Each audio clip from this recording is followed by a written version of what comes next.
Mais d'abord, je vous le disais en titre, la querelle de clochers continue à Châtellus-Malvallée, en Creuse. La construction d'une station-service en plein bourg divise la population et la bataille juridique entre les deux camps est loin d'être terminée. Les explications avec Emmanuel Brault et Jean-Marie Arnal. Le voici, le trou de la discorde, une cuve enterrée sur une petite place municipale, mais la propriétaire de la maison juste derrière a obtenu en août dernier la suspension des travaux devant le tribunal administratif. La municipalité a répliqué en déposant un référé, mais ce même tribunal n'est pas revenu sur sa décision. Pour le maire, c'est juste un vice de procédure. Le permis de construire avait été signé par son premier adjoint qui officiellement n'en avait pas les compétences. C'est un problème de signature.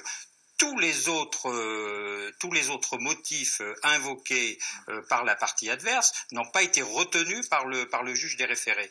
Et le maire affirme qu'il ira au bout de son projet, persuadé que sur le fond, son dossier est inattaquable. Le problème, c'est que les opposants à cette pompe à essence ont la même détermination. On connaît pas mal d'endroits où des projets ont été acceptés, installés et démontés. Nous, il n'y a pas de limite, on ira jusqu'où on pourra.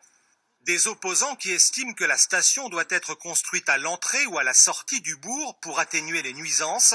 266 habitants de Châtellus ont signé leur pétition et de chaque côté, on évoque des pressions et des mensonges. Ce qu'il faut néanmoins mettre en avant, c'est les pressions qui ont été exercées pour ces signatures. Et je crois qu'on est dans une véritable supercherie. Des lettres qui arrivent dans les boîtes des gens qui sont opposés à ces projets et que on leur somme de couper les buissons, de faire des choses qu'avant on leur avait jamais demandé. Bref, une ambiance délétère au sein du village où la future pompe à essence est presque devenue un sujet tabou.